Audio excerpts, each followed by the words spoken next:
Hello everyone. Before we start, make sure to like and subscribe to the channel and leave a comment with where you're from and what time you're watching. That way, YouTube will keep showing you stories just like this one. Now, let's begin. My job required constant travel, an endless rotation of airports, unfamiliar cities, and lonely hotel nights. I had grown accustomed to the anonymity of it, the feeling of drifting from place to place, leaving no trace but a charge on the corporate credit card.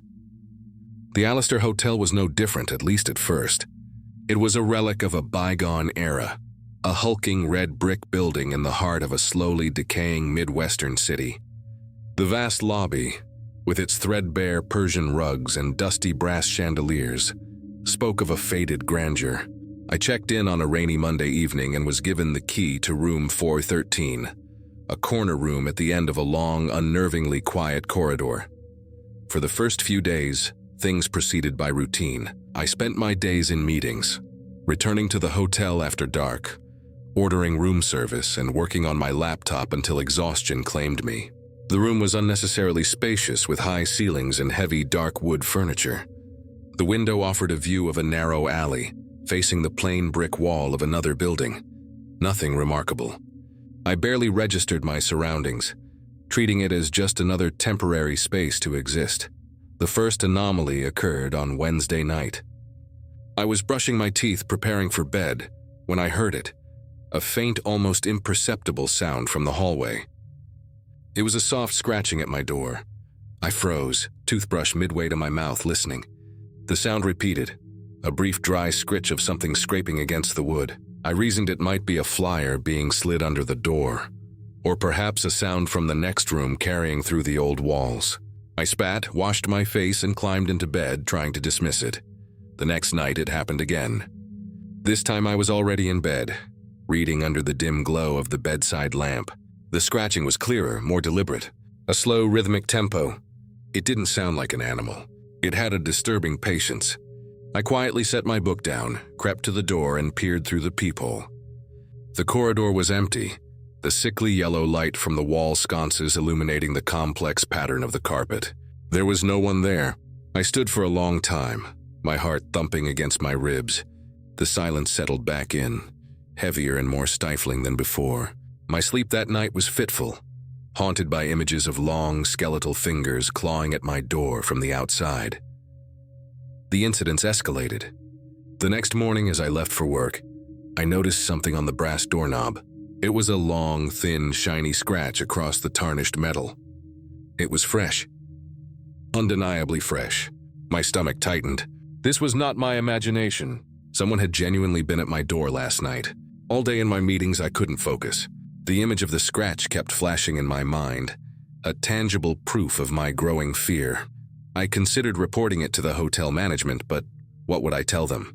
That I heard scratching at night and found a scratch on the doorknob? It sounded paranoid, the complaint of a lonely, overtired guest.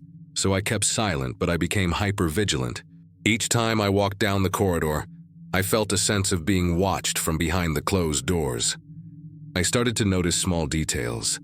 The way the carpet seemed depressed in a few spots, as if someone had been standing there a long time. The way the air turned cold in a specific section of the hall. The climax of the escalation came on Friday night. I returned to the hotel late, close to midnight, after a long work dinner. The corridor was deserted as usual. As I slipped the key card into the lock, I felt a slight resistance. I pushed the door open and knew instantly something was wrong. The air in the room felt different, heavier. I flipped on the light. Everything seemed to be in its place. My suitcase in the corner, my laptop on the desk, clothes draped over a chair. But then I saw it. On the neatly made bed, directly in the center of the pristine white comforter, was a single object. It was a human tooth. It was yellowed and had a small dark cavity on the side. It lay there, a stark, vile invasion of my safe space. It wasn't a violent threat, but something far more intimate and disturbing. It felt like a message, a declaration that no lock could deter this person. My already fragile sense of security completely shattered. Someone hadn't just scratched my door. They had been inside my room. They had stood in my private space, breathed my air, and left a rotting piece of themselves as a grotesque souvenir. I backed away, fumbling for my phone.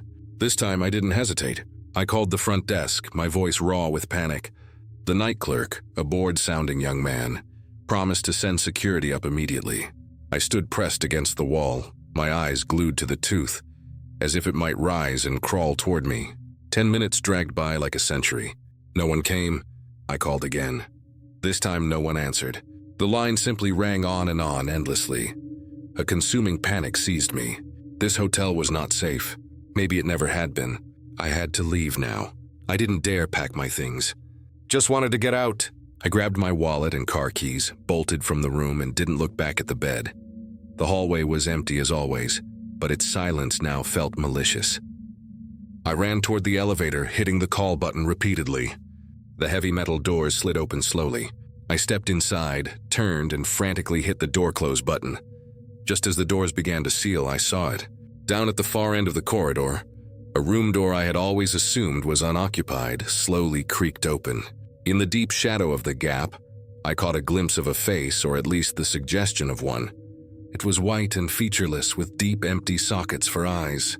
It was there for only a second, a fleeting image of a nightmare before the elevator doors shut, cutting off my view. I didn't breathe until the elevator stopped in the lobby. The lobby was deserted. There was no night clerk at the desk. The whole place felt like a ghost ship. I didn't stop to wonder. I sprinted across the floor, shoved open the heavy glass doors, and burst out into the cold, damp night air.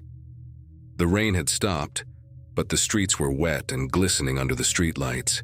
I found my car in the nearly empty parking lot, my hands shaking so badly that it took 3 tries to get the key into the ignition.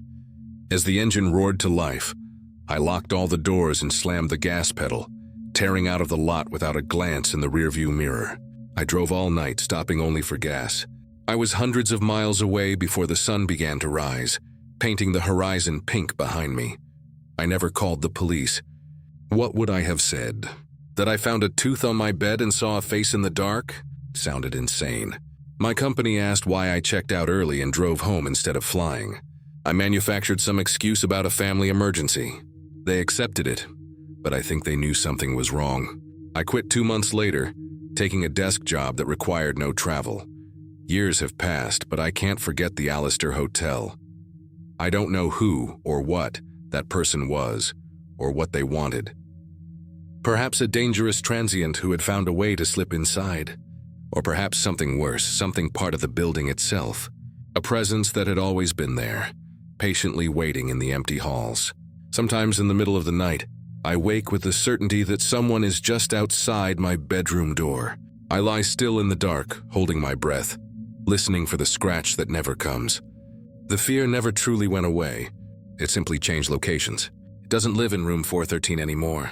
Now it lives in me.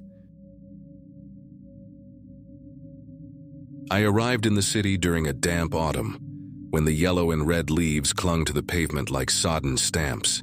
Like many young Americans, I was drawn by the promise of old Europe, a gap year to find myself before plunging into the career grind. I didn't have the patience for au pairing, so I found a position as a night desk clerk at the Grand Hotel Belvedere. The name was grand, and so was the hotel itself, or at least it had been. Now, it was a monument to faded luxury, a gilded skeleton of a previous age resting quietly in a wealthy, secluded neighborhood. My job was simple.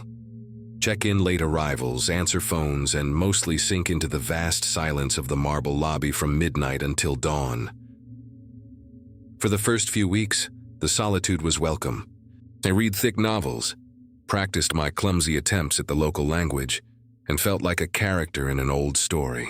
The hotel was mostly empty at night, save for the ticking of the antique grandfather clock and the distant groan of the heating system. I grew used to the silence, even loved it. Silence meant safety. I thought nothing bad could happen in a place so quiet and opulent. How naive I was. Things began to change the night Alistair Finch checked in. He arrived after midnight without a reservation, a tall figure stepping out of the pouring rain. He wore a charcoal cashmere coat, and despite his journey, he looked unnervingly perfect. He had a confident smile, and his eyes, a chilly gray, seemed to see everything. He spoke English with a clipped British accent I had only ever heard in films.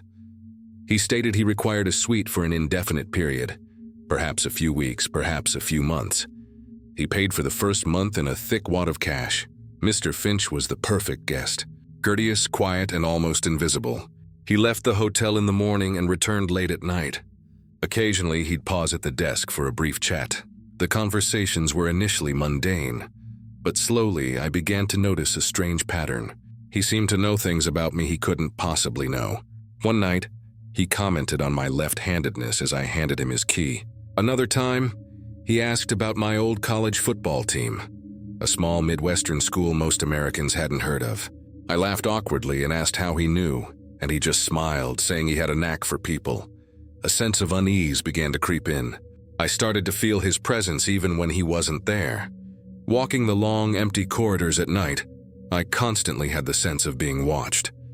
Sometimes, looking up from my book, I could have sworn I saw a shadow standing at the edge of the light at the far end of the lobby, only for it to disappear when I squinted. I told myself it was my imagination, the long nights and the silence. The strangeness escalated subtly. One morning, the manager, Mr. Dubois, called me into his office. He was annoyed.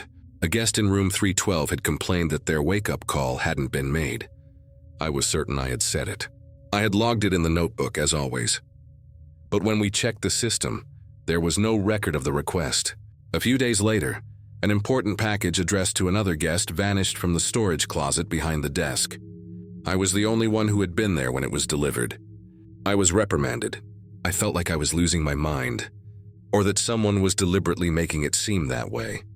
Mr. Finch, in his brief chats, was always strangely sympathetic, saying things like, "This job must be very stressful," with a knowing smile that made me feel worse. It was like a slow, calculated psychological torture, a subtle and wicked campaign of gaslighting. The turning point came on a Tuesday night. I was rechecking the bills when I noticed a small black USB drive lying on the counter, right next to my keyboard. I didn't remember seeing it before. Curious and perhaps foolishly, I plugged it into my computer. There was only one folder on it, named simply Receptionist. My heart stopped. Inside were dozens of photos of me. Not casual photos. They were taken from a distance, perhaps across the street, showing me walking to the bus stop. There were shots of me sitting at a coffee shop I frequented during the day. There were even screenshots of my social media posts from months ago, even ones I had long deleted. But the worst was a text document. It contained a detailed timeline of my life, my working hours, the name of my favorite coffee shop, the names of the few friends I had in the city. It even listed small details I had once mentioned in old posts, like my allergy to shellfish, or my childhood fear of tight spaces. It was all perfectly translated into English. And then I saw it, a scanned copy of an old Canadian driver's license I had lost months ago on a night out shortly after I arrived. In that moment, everything clicked. He hadn't been guessing. He didn't have a knack for people. He had planned all of this. Our encounter wasn't random. The blood drained from my face. I fumbled to pull out the USB, my hand slick with sweat. Just then, the elevator chimed and the metal doors opened. Mr. Finch stepped out, still in his immaculate attire. He looked at me, then down at my hand where I clutched the USB, and a slow, cold smile spread across his face. It wasn't the friendly smile he usually wore. This one was full of malice, of triumph. It was the smile of a child who had just committed a cruel act and knew he would get away with it. He didn't say a word, just walked past the desk and out into the night. The message was clear. He wanted me to know. I tried to talk to Mr. Dubois the next day, told him everything, the small incidents, the USB, the feeling of being stalked. He listened with an air of impatience, tapping his fingers on the polished wood. When I finished, he sighed. He said Mr. Finch was a valued client, that I was likely overworked, and my imagination was running wild. He suggested I had misplaced the USB, and that my investigation into a guest was highly unprofessional. He didn't believe a word, felt utterly alone and powerless. No one believed me, and I was trapped. My fear turned into constant terror. I started seeing him everywhere. A silver sedan, identical to the one he had rented, seemed to always be parked somewhere on my street. I started getting calls to my cell phone from unknown numbers, which were nothing but silence when I answered. The hotel was no longer a quiet refuge. It had become my prison. Every creak of the floorboards, every whisper of wind through the old windowsills made me jump. I started sleeping with a chair wedged under my bedroom doorknob, even though I knew how little good it would do. The final decision was made for me. A few days after my talk with Mr. Dubois, I was called into the office again. An expensive guest's watch had gone missing, and it was found in my locker. I had never even seen it before. I pleaded.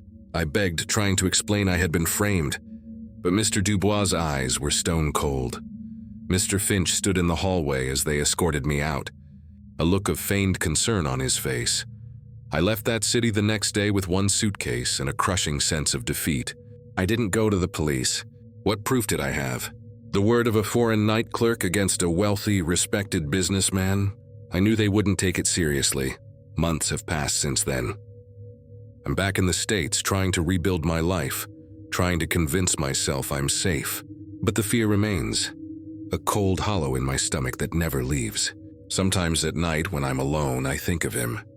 I wonder if he's still at that hotel, or if he's found a new receptionist to play with. I don't know what his ultimate goal was, and perhaps that's the most terrifying thing. It wasn't money or physical violence. It was control, the sick joy of slowly dismantling another person's life from the shadows. Last week, I received a postcard in the mail. It had no return address. The front showed a picture of the Grand Hotel Belvedere, glowing under the nightlights. On the back, there was only one line, carefully written in black ink. Hope you like your new job. I arrived at the Grand Alpine Hotel on a late August afternoon, as summer was exhaling its last humid breaths before surrendering to the crispness of autumn. I'm a writer, or trying to be, and my debut novel was stuck. I needed silence, absolute isolation to wrestle with the words, and the Grand Alpine, an old monolith isolated in the remote foothills, seemed perfect. Tourist season was over, and I was virtually the only guest. The hotel possessed a melancholic vintage beauty. The main lobby was vast, with faded Persian rugs and mahogany furniture shrouded in a dusty haze. The night manager, an older man with tired eyes, gave me the key to room 1212, the highest room on the top floor, the 12th floor. The whole floor is yours, he said, his voice raspy. Hope you find your inspiration. The first night passed in perfect tranquility, exactly what I craved.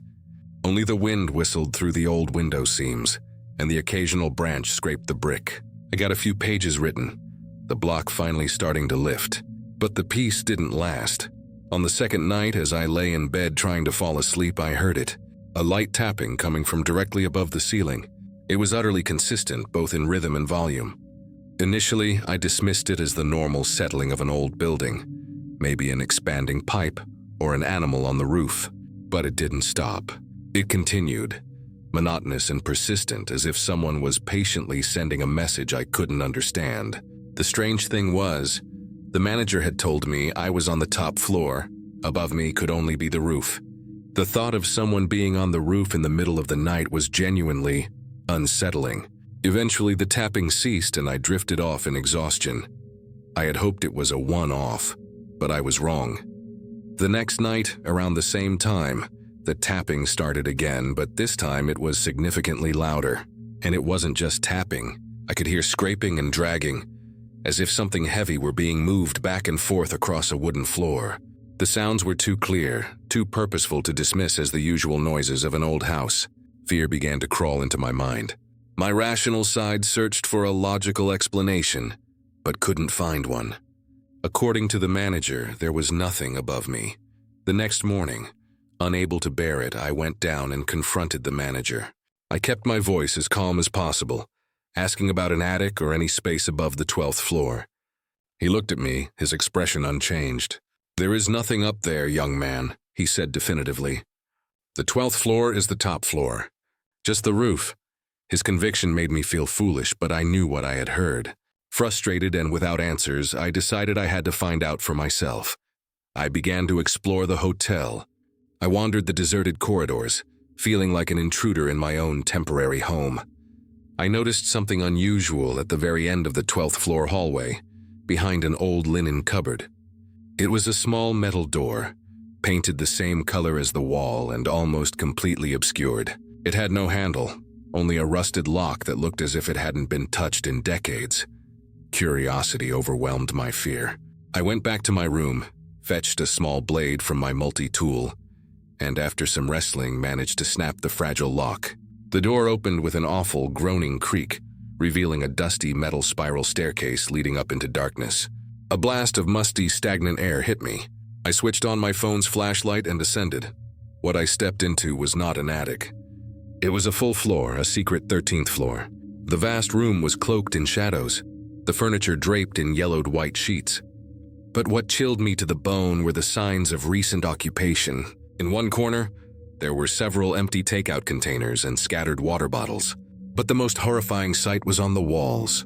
Someone had scratched tally marks into the plaster, hundreds upon thousands of them, as if counting the days. Next to this were bizarre scrawled drawings. Figures of people and animals were grotesquely distorted, nightmarish symbols I dare not describe. The sight was the most terrifying thing I had ever witnessed. I didn't stay a second longer. I scrambled back down, slammed the door shut, and ran to my room, locking the main door behind me. I called the manager, telling him what I had found. He was genuinely shocked, or appeared to be, and kept insisting he had no knowledge of the floor, let alone of someone living on it.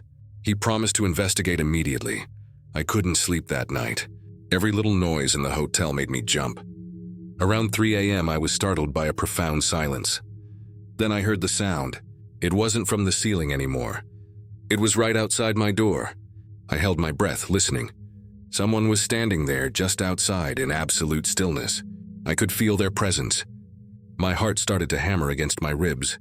I was frozen with terror, unable to move. Then the doorknob began to turn gently. I shot out of bed, backing into the corner of the room. The turning stopped, replaced by a loud, furious pounding on the door. The person was trying to break in. The door shuddered under the blows, violent and frantic, like a caged animal trying to escape. I screamed, demanding they stop. The moment I spoke, a shriek came from the outside, a high-pitched, inhuman scream, a sound of raw madness and fury. The old wooden door splintered. A figure burst into the room, moving with impossible speed. In the faint moonlight from the window, I could only make out a tall, gaunt silhouette. The figure said nothing, lunging straight for me. Survival instinct kicked in. I grabbed the heavy brass table lamp and swung it wildly. The person didn't punch. They clawed at my face with thin, wiry fingers like a feral animal. Pain and panic erupted. I managed to connect the lamp with their arm. They let out another shriek of pain, stumbled back, then turned and vanished into the blackness of the hallway. I could hear their screaming, or was it laughter, fading as they ran. I huddled in the corner, shaking uncontrollably, my face and hands streaming with bloodied scratch marks. I didn't know if it was mine or theirs. I stayed that way until the first rays of dawn peeked over the horizon. It was the longest night of my life. As soon as it was light, I packed up and left. The manager and the police arrived. They searched the entire hotel but found nothing. My attacker was gone. And here is the strangest part. When I led them to the secret door at the end of the hall, it wasn't there. There was only seamless brick wall, dusty and undisturbed, as if it had been that way for centuries. No sign of a door ever existing. The police looked at me with open skepticism. The manager avoided my gaze. They assumed I had fabricated the story, or perhaps self-harmed. The case was dropped for lack of evidence. I left the Grand Alpine immediately, with the sickening feeling that I had been allowed a glimpse of something horrific for a moment, only to be completely shut out. To this day, I can't stop thinking about the sick drawings on those walls, and the inhuman shriek that haunts my sleep. I survived, but a part of me remains trapped on the hotel's 13th floor, on that final summer night when the isolation I sought revealed a horror I will never unsee. For the past 15 years, my life has been dedicated to hotel management. Not a dreamer or a believer in ghosts. I believe in numbers, maintenance schedules, and customer satisfaction. I'm a man of practicality, one who finds comfort in order and logic. But the story I'm about to tell has neither order nor logic. It happened in the winter of 2018 at the Grand Azure Hotel, a place I will now never revisit not even in my mind. The Grand Azure was no ordinary hotel. It was a relic of a bygone era, perched precariously on a cliff overlooking Lake Superior in Michigan. Built in the early 1900s, it had a beautiful, imposing antique grandeur, with vast hallways, dusty ballrooms, and a faded, glorious past. My company had acquired it for a pittance, intending to restore it to its former glory. I was sent there with a young engineer named Leo to conduct a comprehensive 2-week structural survey before the main construction team started work. We were the only 2 people in the entire immense building. Power was only routed to a few essential areas. There was no central heating, and cell service was sporadic at best. It was total isolation, but we had anticipated that. The first few days passed uneventfully, if a bit dull and repetitive. By day, we checked the building structure, noted the state of the antiquated wiring, and mapped out the corroded plumbing. By night, we ate simple canned meals, played a few hands of cards to pass the time, and listened to the wind howl outside the windows, the only sound to break the heavy silence. The first anomaly occurred on the 4th night. I was woken around 2 a.m. by a strange feeling. Not a nightmare, but a shift in the atmosphere. The air seemed thicker and colder, carrying a sense of static electricity, like right before a storm. Then I realized it, the silence. The low, consistent hum of the backup generator in the basement was gone. A power outage in a Michigan winter was a serious problem. I woke Leo, and we descended into the pitch-black basement, guided only by the beams of our flashlights. When we arrived, the generator wasn't broken. It was simply off. The main lever had been pulled down. Stranger still, something was wedged into the gap of the circuit box, preventing the lever from being flipped back up. It was an old, tarnished silver hair comb, antique in style, slick with a thin, damp film of moss, as if it had been retrieved from the bottom of the lake. It smelled of earth and cold decay. We looked at each other, perplexed. Every door was securely locked. There was no way anyone else could be in here. Assuming it was just a bizarre fluke, perhaps caused by long-term vibration, we removed the comb, tossed it into a corner, restarted the generator, and went back to bed. The next night, the same thing happened. Same time, same sudden silence. This time, when we got to the basement, we found a white woman's lace glove, also soaked and jammed into the same mechanism. The glove was rotten, yellowed, and carried tiny bits of what looked like algae, as if it had been underwater for a very long time. That's when the sense of randomness vanished, replaced by creeping unease. Coincidence doesn't repeat that precisely. We checked every window, every entrance, even old ventilation shafts, but found no sign of a break-in. From that night on, we braced the basement door shut with a heavy metal cabinet. Leo was the first to break. He was a cheerful, optimistic guy, but the isolation and the strange events began to chip away at him. On the 7th night, I woke to find him standing by our bedroom window, staring down at the frozen lake. When I asked him what he was doing, he said he thought he saw someone walking on the ice, just at the edge of the weak light cast by the hotel. He described a solitary figure, just standing and watching before vanishing into the dark.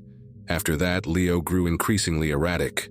He spoke less, stopped sleeping, and spent hours just gazing out the window. He mumbled about whispers in the walls, about faint piano music coming from the sealed-off ballroom. I tried to reassure him, saying it was the wind or exhaustion, but I was starting to hear things too. Creaks that weren't the old building settling. They were deliberate, slow footsteps on the floor above us, where we knew for a fact there was no one. One night, both of us heard them. We stood at the bottom of the grand staircase, holding our breath, listening to the steps descend from the darkness above. Then they stopped. The resulting silence was more terrifying than the sound. The 11th night was the worst. We were again awakened by the power failure. This time, when we reached the basement door, the heavy metal cabinet had been shoved aside. The basement door was wide open. Inside, the generator wasn't just off. It had been deliberately vandalized. The casing was pried open, and one of the spark plug wires was ripped out. Resting neatly on top of the generator was a small wooden lunchbox-sized casket, waterlogged and covered in moss, exactly like the previous objects. Leo snapped. He backed away, pointing into a dark corner of the basement and whispering that he saw a hand reaching out of the brick wall. Just then, I felt something cold and wet brush the back of my neck. I spun around, but there was no one there. The air was bone-chillingly cold. We bolted upstairs, locked our room, and jammed a table against the door. I didn't sleep a wink, and Leo sat huddled in a corner, trembling and muttering to an unseen person. The next morning, as soon as it was light, I used the emergency satellite phone to call in, demanding an immediate extraction, inventing a story about catastrophic mechanical failure and Leo's failing health. It took nearly a day for the rescue crew to get to us due to a sudden blizzard, trapping us for one more harrowing day and night. During that time, we heard knocking, 3 slow, steady knocks, not on the door, but on the inside wall right beside my bed, as if someone were standing right behind the plaster. When the crew finally arrived the following afternoon, the foreman asked us about the distress call they'd received at 2:12 a.m. that morning. I told him I'd only called once in the morning. He frowned and said they had received a heavily distorted call, nothing but static and a voice whispering that someone is here with us and it's cold before the line cut out. I had never made that call. Leo didn't speak a single word on the drive back. He quit the company a few months later, and no one has heard from him since. I wrote a brief report, only mentioning structural issues and the building's unsafe condition, recommending it be sealed permanently. I never mentioned the footsteps, the wet objects, or the mysterious wooden casket. I feared they would think I was insane, or worse, I was afraid that saying it out loud would make it more real. Later, driven by obsessive curiosity, I researched the history of the Grand Azure myself. I didn't find much. Official records seemed lost or incomplete, but I did find an old newspaper clipping from 1923 detailing a tragedy. A wealthy family had vanished from the hotel one winter night. Their bare footprints were found in the snow, leading straight to the cliff edge and stopping there. Their bodies were never recovered from the icy waters of Lake Superior. Sometimes, I still think about the last words a former colleague once told me about a similar job in another remote location. He said, "Some places just want to be left alone. They just need time and silence." The Grand Azure was one of those places. It did not want to be awakened. And I don't know if I hoped that what Leo and I experienced was just isolation and stress. Because if it was real, it means there are things in the dark that our logic can never explain, patiently waiting in the cold silence. The Crestview Inn wasn't the kind of place you chose. It was the kind of place you ended up in. Tucked away off a secondary highway in a city I had no name for, it was my designated purgatory for a week-long consulting gig. The architecture was a tired monument to the late 1990s, all beige stucco and faded blue awnings. The air inside hummed with the electric drone of aging ice machines and smelled faintly of industrial carpet cleaner, failing to mask decades of cigarette smoke. It was perfectly, depressingly anonymous, which was exactly what I needed. I lived my life in places like this, a ghost in the corporate machine, moving from one sterile room to another. My name is Alex, or at least, that's the name on my driver's license and the one the cheerful but vacant woman at the front desk used when she handed me my key card. The first couple of days were a blur of spreadsheets and conference calls. I kept to a strict routine. Wake up, work in the room, grab a pre-packaged sandwich from the lobby cafe for lunch, work more, and then descend to the hotel's dimly lit bar. The Oak and Barrel, for a single bourbon before turning in. It was a rhythm designed to numb the senses and pass the time. It was on the third night that the rhythm broke. I was nursing my drink at the far end of the bar, trying to ignore the sports highlights replaying on the mounted television, when a man sat down 2 stools away from me.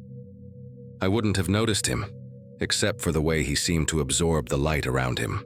If I had to guess, I'd say he was in his late 50s, maybe a little older, but worn down in a way that made him seem ancient. He had a tangle of graying curly hair and a beard that was more of a collection of uneven patches than a deliberate style. He looked like the kind of man who worked with his hands, his knuckles thick and his nails permanently underscored with grime. The unsettling part, the detail that made the hairs on my arm prickle, was that he looked like an older, shattered version of me. The same build, the same hairline before it started to recede, The same shade of brown in his eyes, just clouded over with a profound weariness. It was like looking at a photograph of a future I desperately wanted to avoid. He didn't say anything for a long time, just ordered a beer and stared into its amber depths. The silence was heavy, expectant. I felt his presence like a change in atmospheric pressure. Finally, he turned his head slowly, his gaze landing on me with an unnerving lack of preamble. "Long day?" he asked. His voice was a low, gravelly thing. I gave a non-committal shrug, hoping that would be the end of it. It wasn't. He slid one stool closer. "I see you in here every night. Same drink, same seat." An alarm bell, faint but clear, rang in the back of my mind. I'm a private person, obsessively so. I cultivate anonymity. The thought that someone had been observing my routine, however mundane, felt like a violation. It reminded me of a story a friend once told me about a guy who just latched onto his social circle, an unwelcome satellite who made every interaction feel strange and forced. This man had that same energy, an oblivious intensity that ignored all social cues. "I travel for work," I said curtly, turning my attention back to my glass. "I can tell," he said, and there was something in his tone that wasn't friendly. It was analytical, like he was processing data. The suit, the laptop bag, the way you walk like you're trying to get somewhere even when you're standing still. I finished my drink in one swallow, the burn of the bourbon a welcome distraction. I stood up, dropped a 20 on the bar, and turned to leave without another word. As I walked away, I heard him say, "See you tomorrow, Alex." I froze halfway to the door. I hadn't told him my name. The front desk staff knew it, but they were trained to be discreet. He must have overheard it, I told myself. That had to be it. I didn't look back. I just kept walking, the man's voice echoing in the empty hallway that led to the elevators. The next day, the feeling of being watched was inescapable. I saw him in the lobby when I went to grab my coffee, standing by the pamphlet rack, not reading anything, just watching the elevator doors. Later, I caught a glimpse of him through my window, sitting in an old, nondescript white pickup truck in the far corner of the parking lot.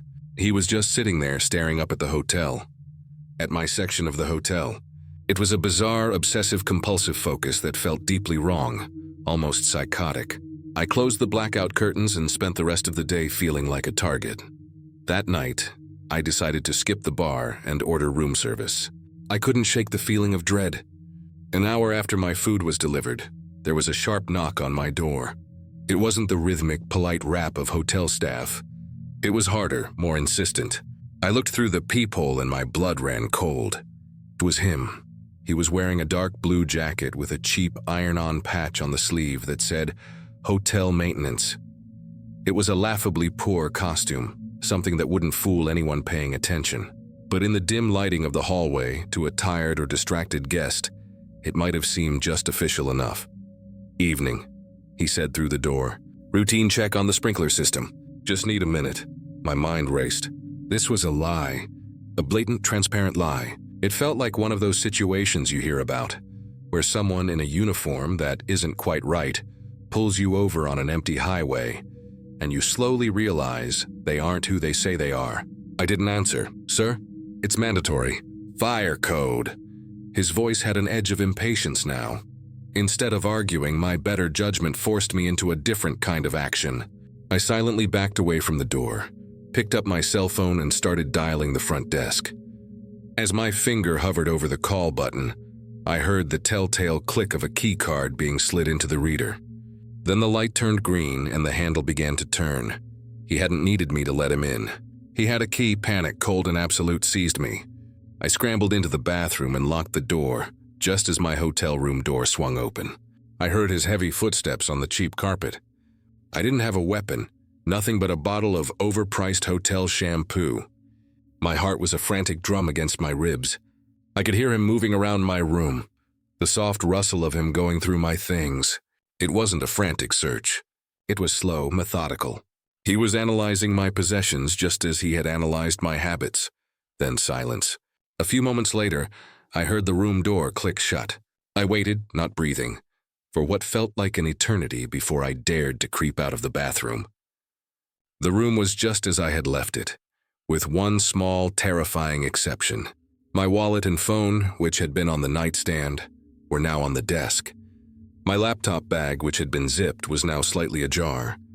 He hadn't stolen anything obvious. This wasn't a simple robbery. It was something else. He was gathering information. My social security card was tucked into a hidden flap in my wallet, a fact I had forgotten until that exact moment. He now had everything he needed to become me. I immediately called the front desk, my voice shaking with fury. The night manager was polite but unhelpful. He said the man's name was Martin, and that he was a long-term resident, not an employee. He assured me Martin was harmless, just a little eccentric. He promised to have a word with him. I knew then with a chilling certainty that they wouldn't do a thing. I was on my own. The next 2 days were a living hell. I barricaded my door at night with the desk chair. Every shadow in the hallway, every distant noise was Martin coming back to finish whatever he had started. I did my work, filed my reports, and counted down the seconds until I could leave. On my last night, I couldn't sleep. The silence of the hotel was more menacing than any noise.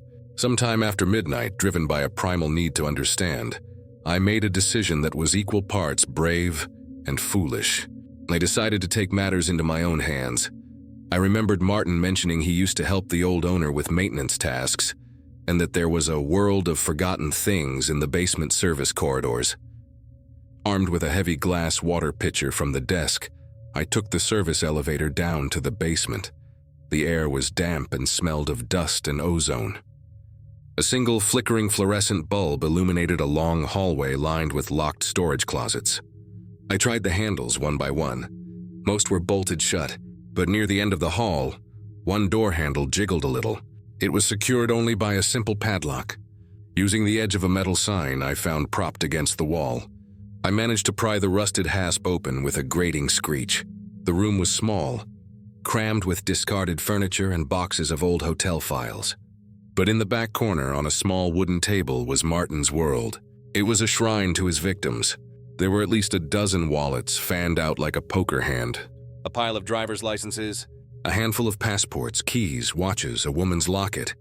And then I saw it, a thick leather-bound notebook. My hands trembled as I opened it. The first few pages were filled with clippings about missing persons and unsolved robberies along interstate corridors in the South. Then came the handwritten notes. He had been documenting his targets: names, room numbers, license plates, places of employment. He'd been targeting travelers, isolated drivers, people just passing through who wouldn't be missed right away. He wasn't just an eccentric resident. He was a predator. I flipped to the last section. The heading, written in a neat, cramped script, was my name, Alex Thompson. He had everything. My date of birth, my company's address, my credit card numbers, my social security number. He had written a paragraph detailing my daily routine at the hotel. At the bottom of the page was a chilling final sentence. Appearance match, 85%. Integration possible. He wasn't just stealing identities. He was trying to replace people. He was trying to find a life he could step into. A floorboard creaked behind me. I turned, my heart stopping in my chest. Martin was standing in the doorway, blocking my only exit. He wasn't holding a weapon. He didn't look angry. He just looked disappointed. "You weren't supposed to see this," he said, his voice calm, almost paternal. "This is my work. Who are you?" I whispered, my voice barely audible. "I'm you," he said, taking a step into the room. "A version of you that got left behind. A version that didn't get the lucky breaks." He gestured to the collection on the table. They were all just practice. None of them were quite right.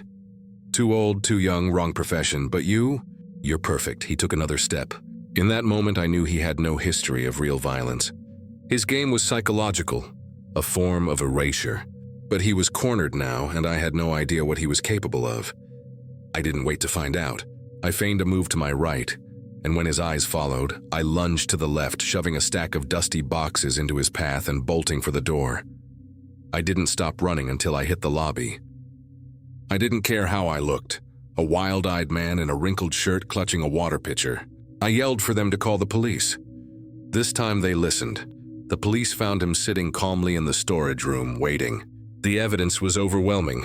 It turned out he wasn't acting alone either. The night manager who had dismissed my concerns was his accomplice, feeding him information about solo guests and providing him with master key cards. They'd been running this scheme for years. Justice was served, or so they tell me. I left that city the next morning and never looked back. But the experience left a permanent scar. I still check the locks on my hotel room doors 3 times. I cover the peephole with tape. And sometimes when I look in the mirror late at night after a long day on the road, I see him. I see that older, worn-down version of myself staring back, and I can't help but wonder how easily it could have been me in that basement, a forgotten wallet on a dusty table. I won my life back, but I'm not sure I'll ever truly feel like it's mine again. The Grandview Manor Hotel was a creature of the night. During the day, it was a museum of faded grandeur, a place where sunlight struggled through grimy, ornate windows to illuminate dust motes dancing over worn velvet and tarnished brass. But at night, under the sterile hum of the lobby's few working lights, it became something else entirely. It was a tomb, a waiting room, a place where the silence was so heavy it felt like a physical presence. I was the sole keeper of that silence for 6 months, the night auditor. The job was simple, which was why I took it. It was a ghost shift that allowed me to study for my college courses in near-perfect solitude. The guests were usually predictable: late-arriving business travelers fumbling for corporate cards, or the occasional couple seeking a cheap, anonymous room after a long drive. The hotel sat on the edge of town, a relic from an era when travel was an event, not just a necessity. It had a way of attracting people who were either starting a journey or ending one, and the building seemed to hold the echoes of every arrival and departure. They checked in on a Tuesday, just after 2 a.m. The main doors opened with a sigh, letting in a gust of cold, wet air that smelled of asphalt and distant rain. There were 5 of them. The man at the front, who gave his name as Mr. Gray, was tall and immaculately dressed in a dark suit that seemed too formal for the hour. His hair was silver at the temples, and he had a smile that was perfectly calibrated but never reached his eyes. Those eyes were the first thing that felt wrong. They were dark still, and fixed on me with an intensity that felt less like observation and more like assessment. Behind him stood a younger man, pale and gaunt, with lank dark hair. He didn't look at me or at anything in particular. He just stared into the middle distance with an unnerving vacancy, a 1,000-yard stare that suggested he wasn't entirely present. The other 3 were women, 2 young and 1 middle-aged, all dressed in drab, ill-fitting clothes. They looked exhausted and hollowed out, flinching at the soft chime of the elevator like startled deer. They huddled together, never speaking, their faces blank slates of resignation. 5 rooms, please. On the same floor, if possible, Mr. Gray said, his voice a smooth baritone that was at odds with the decaying opulence around us. He paid with a thick stack of cash, peeling off the bills without counting them. I assigned them the entire east wing of the 4th floor, a section rarely used. As I handed over the key cards, his fingers brushed against mine. His skin was cold, unnaturally so. He held my gaze for a moment longer than necessary, his smile widening slightly. "We value our privacy," he said, not as a request, but as a statement of fact. Then he turned and herded his silent followers toward the elevator, their movements synchronized and strangely fluid, like a school of fish. The elevator doors closed, and the silence they had disrupted rushed back in, heavier than before. The first few nights were quiet, but the hotel's atmosphere had changed. It was no longer a peaceful emptiness. It was a watchful one. I'd be sitting at the front desk, reading a textbook, and get the sudden prickling sensation of being observed. I would look up to see the pale young man standing at the far end of the lobby, near the darkened corridor that led to the old ballroom. He would just be standing there, motionless, his gaze fixed on me. He never made a sound. The moment I met his eyes, he would turn and melt back into the shadows without a word. It happened 3 times. Each time, my heart pounded against my ribs, the primal flight-or-fight response kicking in, even though he'd done nothing overtly threatening. On the 3rd night, I was doing my rounds, the routine walk through the hotel's deserted hallways. The 4th floor was always the worst. The carpet was thicker there, swallowing the sound of my footsteps, and the air was stale with the smell of dust and something else, something vaguely metallic and sweet, like old blood or rust. It was a smell I associated with decay, like a house slowly sinking into the ground. As I passed the east wing, I heard a sound, a low, rhythmic chanting from behind one of the doors. It was faint, barely audible, but it was there. It wasn't a television or music. It was human voices, a soft, monotonous sound that made the hairs on my arms stand up. I stopped listening, but the sound ceased as if it had sensed my presence.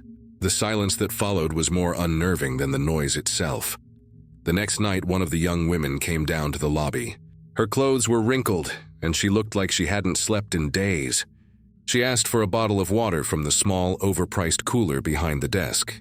Her voice was a garbled whisper, almost unintelligible, as if she hadn't used it in a long time. When I handed it to her, she flinched, refusing to make eye contact. Her hand trembled as she took the bottle. I saw bruises on her wrist, faint and yellowing, shaped like fingerprints. I asked if everything was all right, if she needed anything. She just shook her head, a quick, jerky motion, and scurried back to the elevator, clutching the water bottle like a lifeline. I felt a knot of dread tighten in my stomach. Something was very wrong up there. The incidents grew stranger, more invasive. I came back to the front desk after using the restroom to find the pale man standing behind the counter, in my space. He was just looking at the computer monitor, his head cocked to the side. He hadn't touched anything. He was just there. The violation of it, the sheer audacity, sent a jolt of anger and fear coursing through me. "You can't be back here," I said, my voice firmer than I felt. He turned his head slowly, that dead, empty gaze landing on me. A faint, knowing smile touched his lips, a chilling echo of Mr. Gray's. It was the kind of smile that said it was all a game, but a game with terrible stakes. He didn't say a word. He simply walked around the counter and headed back towards the stairs, his movements unhurried and deliberate. That was the moment my unease curdled into genuine fear. This wasn't just a group of strange people. This was something organized, something truly dangerous. The fifth night was their last. I felt a profound sense of relief knowing they would be gone by morning. The night started quietly, too quietly. Around 3 a.m., the phone at the front desk rang. It was an internal call from room 412, one of theirs. I answered. There was only static, and beneath it, a faint, rhythmic, low sound. Then a soft whimper cut short. The line went dead. My mind raced. I should call the police. But what would I say? That I heard a weird noise? The hotel manager had already warned me about disturbing high-paying guests. He'd made it clear that unless someone was breaking a rule, I was to leave them alone. Against my better judgment, I grabbed the master key and headed for the elevator. Every instinct screamed at me to run, to leave the building and never look back. But the thought of that terrified young woman, the bruises on her wrist, pushed me forward. The fourth-floor hallway was darker than usual. A few of the lights were flickering, casting long, dancing shadows. The air was thick and cold, and the sweet metallic smell was stronger here. The sound had stopped.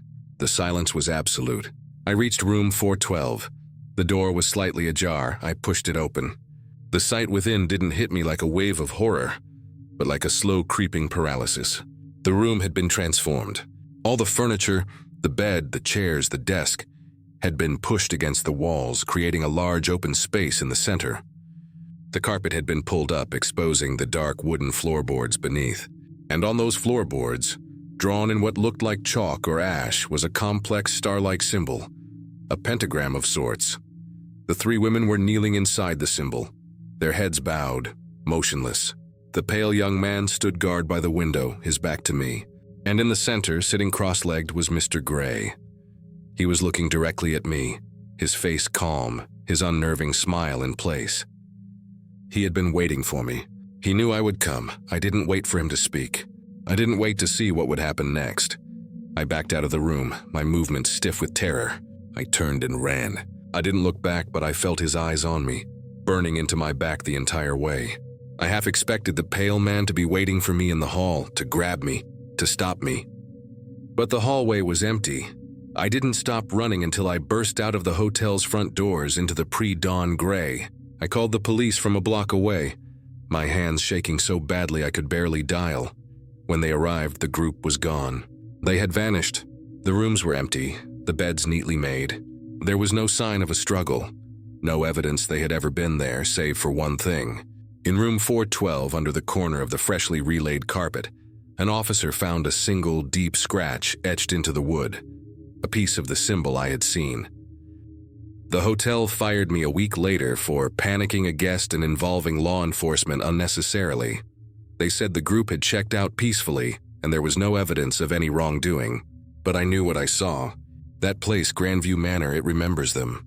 I feel it whenever I drive past.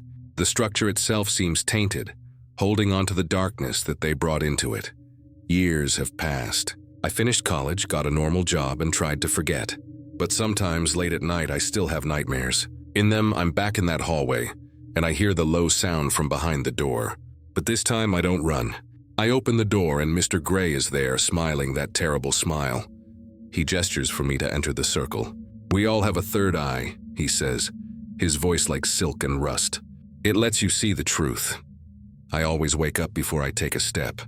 I don't know what happened to those women, or who or what Mr. Gray and his pale companion truly were. I only know that they are still out there, moving from one forgotten hotel to the next, and I was lucky to have only glimpsed the truth they were seeking. My name is Arthur Vance, and for 10 years my profession was silence. I was an archivist, a specialist in moribund histories. Corporations, ancient families, defunct institutions, they hired me to descend into their basements and attics, to sift through the paper ghosts of their pasts and impose order before the records were either digitized or destroyed. I was by nature and by trade a man who preferred the company of dust and quiet decay to that of living, breathing people. I was methodical, unflappable, and entirely non-superstitious. This is important to understand. I did not believe in phantoms. I believed in faulty wiring, drafts, and the tricks that profound isolation can play on the mind. In the autumn of 2019, I accepted a contract that was, even for me, uniquely remote. The Blackwood Hotel, a Gilded Age behemoth perched on a remote peninsula in Washington state, had been bought by a luxury conglomerate. Their plan was to gut and modernize it, but first they needed its century of records, guest ledgers, architectural plans, financial accounts cataloged. The hotel had been shuttered for nearly 2 decades, left to the care of a single year-round custodian and the relentless coastal weather. The job was slated for 3 months. I would be the only guest. The hotel had no power grid, relying on a massive diesel generator that the caretaker, a grizzled man named Elias, fired up for 8 hours a day. There was no plumbing, no cell service, and my only link to the outside world was a satellite phone for weekly check-ins and emergencies. It was the kind of deep isolation I usually craved. Elias dropped me off with my supplies, food, water, tools of my trade, on a gray Monday morning. The hotel loomed over us, a dark Victorian masterpiece of spires and gables against a perpetually overcast sky. "She's a quiet place," Elias said, his voice a gravelly rumble. "Most days all you'll hear is the wind and the sea." He showed me to my room on the ground floor, a small but clean former staff quarter near the generator shed where it was warmest, and then to the grand ballroom, which had been designated as my workspace. Crates upon crates of documents were stacked against the walls, a mountain of forgotten paper. He gave me a final hard look. "Generator off at 10 p.m. sharp, lock your doors. The damp makes the old wood swell and shift. You'll hear things. It's just the building settling." He left, and the silence he spoke of descended like a physical weight. The first 2 weeks were exactly as expected, monotonous, methodical, and peaceful. During the day, I'd work under the hum of the generator and the glow of my battery-powered lamps, sorting ledgers from the 1920s, invoices from the 1950s. The air smelled of salt, decaying paper, and something else, a faint, cloying sweetness like dried flowers. At night, after the generator cut out, the darkness and silence were absolute. I would read by flashlight, eat my simple meals, and fall asleep to the distant sound of waves crashing on the rocks below. The first anomaly occurred on my 17th day. I had spent the entire afternoon meticulously sorting a box of architectural blueprints from a 1928 renovation. I had arranged them chronologically, bound them with archival tape, and placed the stack squarely in the center of a large dining table I was using for staging. The next morning, the stack was on the floor, its bindings undone, the blueprints scattered as if thrown by a gust of wind. But the ballroom doors had been locked, the windows sealed shut for decades. I felt a prickle of annoyance, assuming I'd somehow knocked them over myself without realizing. I restacked them, chiding myself for the oversight. A few nights later, I woke up around 2 a.m. It wasn't a noise that woke me, but a change in the atmosphere. A sudden oppressive heaviness in the air, thick and still. The familiar sound of the wind had stopped. The world outside my window was utterly silent. And then I heard it, faint but unmistakable. Music. A tinny, faraway waltz like it was being played on an old gramophone at the other end of the hotel. I sat up in my cot, straining to listen. It played for perhaps a minute, then faded away into nothing. I told myself it was the wind in a chimney, a trick of acoustics. I did not get up to investigate. The incidents grew less subtle. One afternoon, I was working on a collection of staff employment records from the 1930s. Deep within a moldering box, I found a single pristine object that didn't belong. A woman's white satin evening glove, immaculately preserved, as if it had been placed there only yesterday. It was strangely cold to the touch. I found it unsettling but ultimately unremarkable, a lost item from a long-dead guest. I set it on the corner of my desk and forgot about it. The next morning, it was sitting on top of the ledger I was planning to work on, placed deliberately in the center of the page. My doors had been locked. It was at that point that things stopped feeling coincidental. I began double-checking the locks on the ballroom and my bedroom religiously. But the feeling of being watched, of not being alone, began to take root in my mind. I started hearing things more frequently. A soft whisper that sounded like my name. The rustle of a silk dress from an empty corridor. The distinct sound of a single, slow footstep on the grand staircase in the main lobby. I swept the area with my flashlight beam, but there was never anything there. My work became my only anchor to rationality.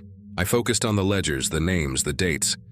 It was during this deep dive that I found the first concrete reference to what the hotel was hiding. Tucked into a 1929 financial summary was a massive, unexplained expenditure for West Wing deconstruction and sealing. I found other fragments. A frantic letter from the hotel manager to the owners mentioning a terrible, tragic incident and the necessity of closing the wing permanently to protect the hotel's reputation. There were no newspaper clippings, no official reports, nothing that explained what had happened. It was as if a part of the building and its history had been surgically removed. That night I was lying in bed, unable to sleep, when I heard the footsteps again. Not distant this time, but right outside my door. Slow, deliberate, coming down the hall, then stopping directly in front of my room. I held my breath, my heart hammering against my ribs. The brass doorknob began to turn, slowly, silently. I had wedged a chair under it, a precaution I'd started taking a week earlier. The knob turned as far as it could, then stopped. There was a long, deep silence, then a soft scratching sound against the wood, like a fingernail being dragged across the surface. I lay frozen in my cot until dawn, clutching a heavy iron wrench from my toolkit. The next morning, I used the satellite phone and called my contact at the conglomerate. I told him there was a serious structural issue, a collapsed section in the sub-basement that made the archives unsafe, and that I needed an immediate extraction. It was a lie, but it was more believable than the truth. They were hesitant but agreed to send Elias with the boat the following afternoon. I had one more day and night to endure. I decided to spend my last hours trying to find the sealed-off West Wing. The blueprints I had found earlier were my guide. They showed the wing branching off from the third floor, a sprawling section of luxury suites. I made my way up the grand staircase, my footsteps echoing in the cavernous space. The third-floor hallway was dark and lined with guest rooms, their doors all slightly ajar. At the far end of the hall, where the wing should have been, there was only a flat plaster wall. It was seamless, painted and papered to match the rest of the corridor. There was no sign it had ever been anything else. Frustrated, I ran my hand along the wall, and that's when I felt it. Not a draft, but a profound, unnatural cold spot emanating from the plaster. As my fingers brushed against it, I saw something. In the polished surface of a dusty floor mirror leaning against the opposite wall, I saw a reflection that was not my own. Behind me, standing where the wall was, stood the figure of a woman in a long, dark dress, her face obscured by shadow. For a single, heart-stopping second, She raised a hand and I saw she was wearing only one white glove. I spun around, my flashlight beam cutting through the gloom. There was nothing there. Just the wall. I didn't run. I walked deliberately, back down the stairs and locked myself in my room. I didn't pack. I didn't eat. I sat on my cot with the wrench in my lap and waited for the night to end. The final hours were the worst. The generator was off, plunging the hotel into absolute blackness. The knocking started around 1 a.m. Not on my door, but on the inside of the wall behind my bed. 3 slow, measured knocks that seemed to come from deep within the hotel's structure. Then the whispering began again, a woman's voice right by my ear murmuring words I couldn't understand. When Elias's boat horn sounded across the water the next afternoon, the relief was so intense my knees almost buckled. I grabbed my personal bag and walked out of the hotel without a backward glance. Elias looked at my pale, drawn face and said nothing. As we pulled away from the peninsula, I kept my eyes on the dark, imposing structure. In one of the third-floor windows, in the section where the west wing should have been, I thought I saw a flicker of movement, a pale shape, like a hand pressed against the glass. Back on the mainland, I filed a brief formal report citing the fabricated structural hazards and resigned from the project, forfeiting the bulk of my fee. I never told my employer what really happened. I knew how it would sound. Out of a lingering morbid curiosity, I later spent weeks searching state archives and online historical records for any mention of a tragedy at the Blackwood Hotel in the late 1920s. I found nothing. No mention of a West Wing, no record of a mass casualty event, no news reports of any kind. It was as if it never happened. I no longer work as an archivist. The deep silence I once coveted now feels threatening, filled with potential. I've seen enough. Some places, like some stories, are sealed for a reason. They are compromised structures not of timber and stone, but of memory and grief. And like my old friend Ian from the Sources used to say, some places are just meant to be left alone. They don't need an archivist. They just need their time and their silence.